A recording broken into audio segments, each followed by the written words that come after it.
l'immobilier est vraiment un marché fantastique avec beaucoup d'opportunités et aussi beaucoup de changements. En préparation de cette intervention, je suis tombé par hasard sur une étude d'un professeur de l'université de Dauphine qui a mesuré la capacité d'une audience de suivre un discours. Et il a il a trouvé des résultats très intéressants. Ça dépend essentiellement de la nationalité et de la langue maternelle de la personne qui présente. Et apparemment, si vous suivez un discours d'un Allemand, vous allez perdre l'intérêt le plus vite possible par rapport à toutes les autres nationalités.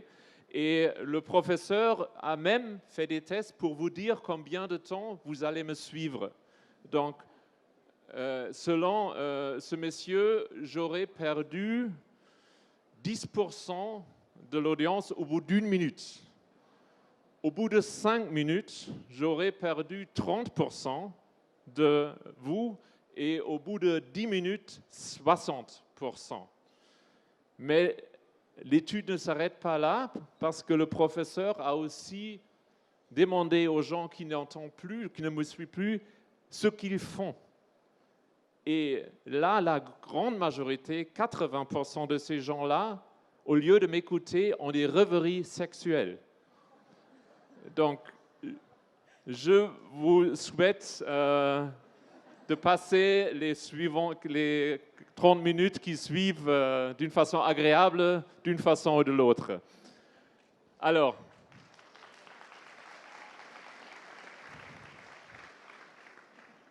ça c'est pas le professeur, mais c'est Axel Springer, le fondateur du groupe Axel Springer du même nom. Je vais vous expliquer un peu ce qu'est Axel Springer parce que ça a aussi l'importance par rapport à ce que nous faisons aujourd'hui. Ensuite, je vais vous parler de notre et de la stratégie, mais surtout encore plus de ce que nous en pensons. Votre métier va changer dans les années à venir à cause évidemment surtout de l'Internet et le rôle qu'un groupe comme le nôtre peut jouer dans ce monde. Donc, Axel Springer a fondé la plus grande entreprise de presse écrite après la Deuxième Guerre mondiale, notamment en Allemagne. Il est mort en 1985. Et comme je sais que les Parisiens aiment d'abord Paris, mais ensuite aussi Berlin, quelquefois, c'est l'image de Berlin. Évidemment, quand Berlin a été encore séparé en deux, ça, c'est sur la droite, c'est le bâtiment d'Axel Springer, et à gauche, derrière M. Axel Springer, il y a le mur.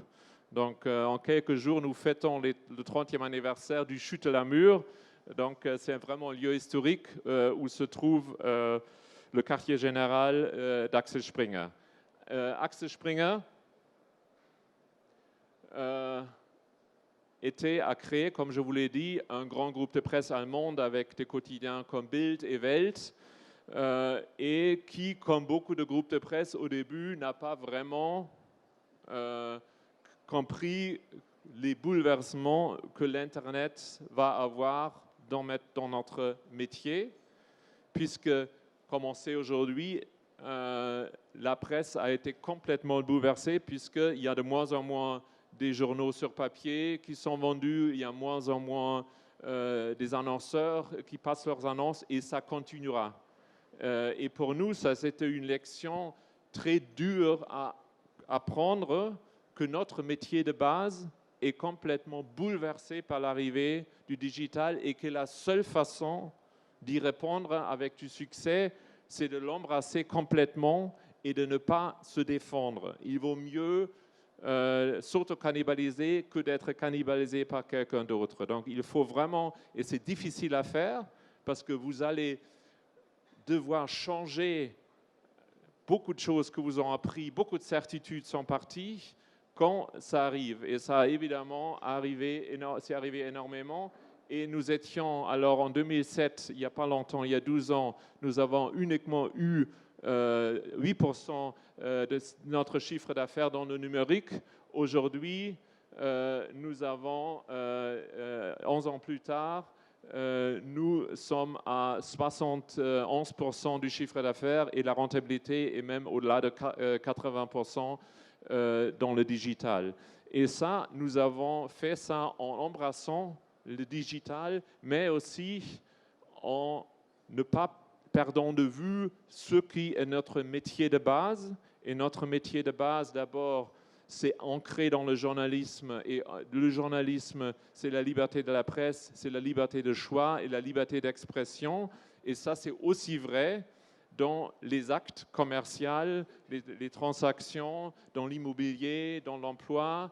Donc, notre vision, c'est de donner aux gens les moyens de prendre des décisions librement, à la fois dans la politique, mais aussi dans les autres domaines. Et donc, nous avons tout simplement décliné ce qui était toujours les métiers de la presse. Parce que les métiers de la presse, ce n'était pas uniquement le journalisme, c'était aussi les petites annonces. Hein, pour ceux qui sont suffisamment âgés et savent qu'autrefois, on cherchait sa voiture, on cherchait son emploi, on cherchait son appartement dans les petites annonces du Figaro ou du quotidien régionaux. Et ça, nous avons amené ça dans l'ère digitale. Le papier a complètement disparu. Donc, il n'y a plus le lien du papier qui crée le lien, mais c'est juste uniquement le lien de l'entreprise. Et c'est sur ces axes-là que nous nous concentrons. Et c'est pour ça que nous sommes ici et que nous sommes présents dans un métier qui, au départ, peut paraître loin d'un éditeur. En fait, il est très proche parce qu'il a été toujours notre métier et nous avons toujours aidé aux consommateurs de trouver leur meilleur bien. Nous avons toujours aidé les agents professionnels à trouver les acheteurs ou les vendeurs ou les locataires de leurs biens. Et ça restera notre rôle et ne changera pas. Donc, ça, c'est notre but donc, pour le groupe Avif. Et le groupe Avif est au sein du groupe Axel Springer, le groupe qui regroupe toutes les activités dans le marché immobilier en Europe et aussi aux États-Unis. Donc ça, c'est que la chose sur laquelle nous focalisons, nous concentrons et notre focus est toujours sur la transaction avec un intermédiaire professionnel. Donc, il y a bien d'autres groupes qui aussi essayent d'intermédier la transaction entre particuliers et particuliers. Nous, notre vocation, c'est d'être le spécialiste qui se concentre sur les transactions qui ont lieu grâce à l'intervention des agents immobiliers et nous voulons améliorer l'expérience à la fois pour l'utilisateur, pour l'individu, pour le particulier et pour l'agent immobilier parce que nous sommes convaincus qu'il y a un marché ensemble à prendre qui sont les 30% des transactions, selon les chiffres, ça varie un peu, mais c'est probablement le bon chiffre, qui ne sont pas intermédiarisés aujourd'hui parce que le particulier pense qu'il peut mieux faire ça tout seul, mais je pense, nous sommes convaincus que ce marché est à prendre. Et donc, qu'est-ce que nous faisons dans ce domaine ? Nous avons évidemment à la fois les portails qui depuis longtemps aident les agents immobiliers surtout à trouver les acheteurs et les locataires et maintenant on commence aussi à aider à trouver les vendeurs. Et maintenant avec l'acquisition de meilleurs agents, nous avons maintenant aussi acquis le premier spécialiste, on peut presque dire le seul spécialiste en Europe, dont la vocation principale, c'est de permettre aux particuliers qui veut vendre son bien, de trouver le meilleur agent pour son bien, pour faciliter la transaction. D'ailleurs, c'est vrai qu'on trouve, nous regardons partout en Europe pour essayer de trouver les meilleurs talents et les meilleures entreprises qui peuvent nous aider dans notre vocation de devenir les champions européens dans ce domaine-là. Et comme avec Se Loger et avec Meilleur Argent, il y a vraiment en France les meilleurs dans ce secteur en Europe. C'est grâce à beaucoup de choses dans le cas de Se Loger, grâce au début dans le Minitel et aussi à vraiment la grande capacité en France de créer des vrais champions dans le digital, bien plus que dans d'autres pays. Donc notre vocation, c'est d'amener ces modèles à une échelle européenne. Nous avons aussi investi en certains marchés dans ce qu'on appelle les agents hybrides, où nous jouons le rôle des agents digitaux. Nous avons pris ces décisions dans les marchés où nous pensons de pouvoir jouer un rôle. Nous avons, une fois pour toutes, décidé de ne pas jouer ce rôle en France, puisqu'il y en a certainement beaucoup d'agents immobiliers dans la salle, parce que le niveau de professionnalisme en France, surtout par rapport à l'Allemagne, est bien plus élevé, et nous pensons que notre rôle est de jouer la place du marché, mais jamais le rôle du marchand. C'est une différence, c'est un point très très important qu'on ne peut pas répéter suffisamment souvent. Nous voulons être la place du marché, nous ne voulons pas nous mettre à la place du marchand. Ensuite, j'aimerais bien avoir votre attention un peu pour réfléchir un peu au-delà de ce que les changements digitaux ont amené à d'autres professions et dans quelle mesure c'est pareil et c'est comparable par rapport à ce que se passe dans l'immobilier et par rapport aux réponses que nous, on veut donner et que nous, on pense que le marché devrait donner. Et je vous donne juste notre exemple encore une fois, où nous nous sommes auto-cannibalisés en lançant toutes les informations, parce que souvenez-vous comment normalement vous avez eu les nouvelles. Il fallait écrire un article la veille, il fallait l'envoyer à l'imprimerie et après il fallait distribuer le journal et vous avez eu la nouvelle le lendemain matin. Alors que le même journaliste, aujourd'hui, on lui demande « sort ta nouvelle tout de suite sur l'Internet, gratuitement dans la plupart des cas, au lieu d'attendre le lendemain matin où tu peux le vendre ». Donc, on ne peut pas mieux détruire son business model qu'avec ça, mais on n'a pas le choix. Si on ne le fait pas, quelqu'un d'autre le fait. Et donc, il vaut mieux aller à l'avant et après trouver des moyens qu'aujourd'hui on trouve très bien, parce que les gens sont prêts maintenant à payer pour le contenu journalistique aussi en ligne pour se transformer. Et un exemple parfait qui montre comment un groupe, comme une profession comme les taxis peuvent agir et réagir à l'arrivée d'un concurrent mondial où on a peur qu'il peut détruire complètement une profession.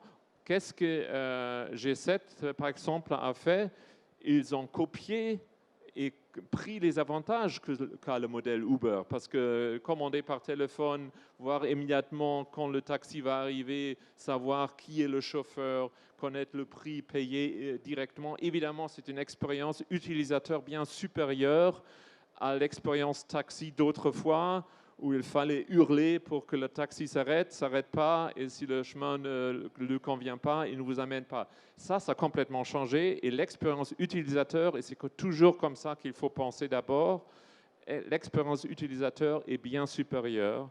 Et donc là, en utilisant ensemble les services que peut offrir une communauté qui est suffisamment grande, G7 a su améliorer son service et a su très bien résister à l'arrivée de Uber ou autres concurrents sur le secteur. Et donc, c'est la même chose qu'il faut penser pour cette expérience qui est l'expérience d'achat ou de vente immobilier. Il y a aussi là des grands changements qui sont arrivés et juste pour vous donner quelques chiffres, aujourd'hui, donc c'est logé 70% des visites sont mobiles, donc le desktop, ça existe encore, mais ça a beaucoup moins d'importance. Il y a les nouvelles technologies dessinées sur la carte, l'endroit où on veut vivre, ou savoir combien de temps est-ce qu'il me faut de cette destination pour arriver à mon lieu de travail, et si j'ai un partenaire qui travaille aussi, quel est le meilleur endroit pour vivre, pour minimiser. Tout ça, c'est des outils que demande l'utilisateur et que l'utilisateur veut avoir et qui améliorent le service et l'expérience utilisateur et qu'on peut uniquement mettre à la disposition si on a une taille critique. Et cette taille critique, nous sommes convaincus, elle n'est plus suffisamment au niveau national.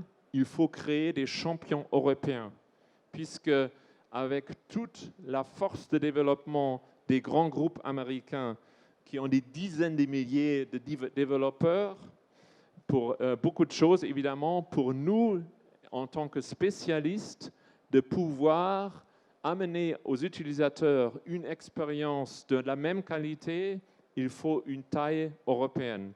Et il faut pouvoir développer et déployer les offres que nous avons au niveau européen pour pouvoir les rentabiliser.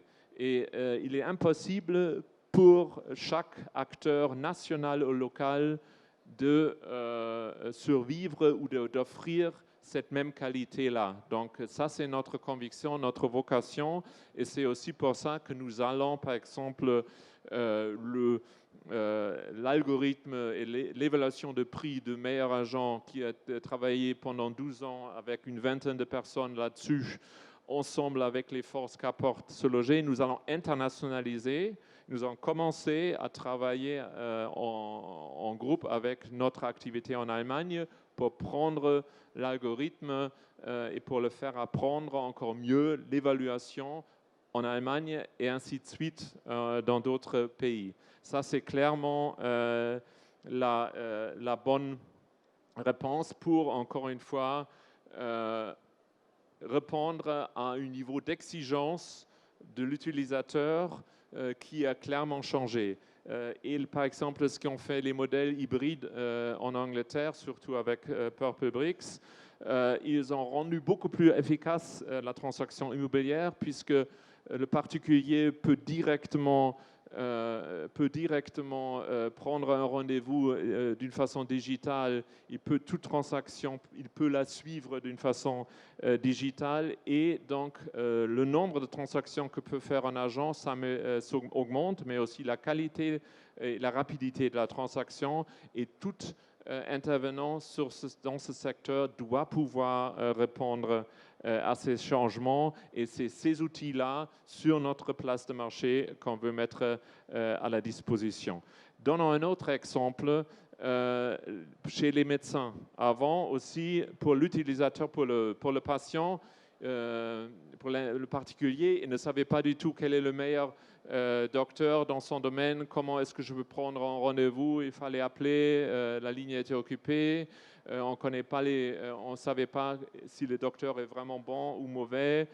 Donc tout ça, c'est possible grâce à une plateforme comme Doctolib, qui encore une fois crée une place de marché où tout intervenant peut offrir ses services et qui améliore l'efficacité pour le médecin, parce que les bons patients viennent chez lui, il n'a plus besoin peut-être de la même secrétaire pour prendre les rendez-vous parce que tout ça se fait d'une façon digitale. Et évidemment aussi pour le patient parce qu'il reçoit un meilleur service. Et encore une fois, c'est la plateforme qui crée ça. Et ça, c'est la même réflexion évidemment que nous avons eu sur notre service. Et donc, ça, on est convaincu que c'est un cercle vertueux, hein, pas vicieux, vertueux, oui, qui fait qu'une meilleure offre attire plus de monde, meilleur monde permet plus de transactions et permet aussi d'utiliser les outils de productivité que chaque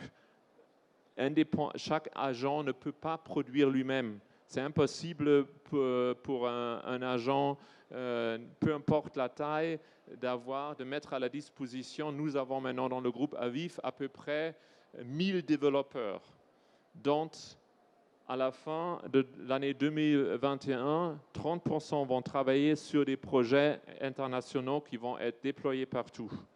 Il est impossible au niveau local, au niveau national, de faire la même chose. Donc, nous allons mettre tous ces services-là à la disposition de nos partenaires, les particuliers ainsi que les agents professionnels. Et ça, évidemment, va aussi des data. Parce que très souvent, il y a la discussion, mais la data, ça m'appartient et c'est la plateforme qui en profite. Tout d'abord, rappelons-nous que la plupart des data, ça appartient aux propriétaires des biens.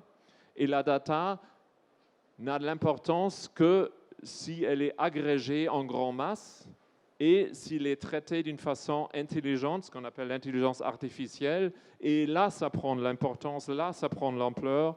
Et là, ça peut être mis au service de tout le monde.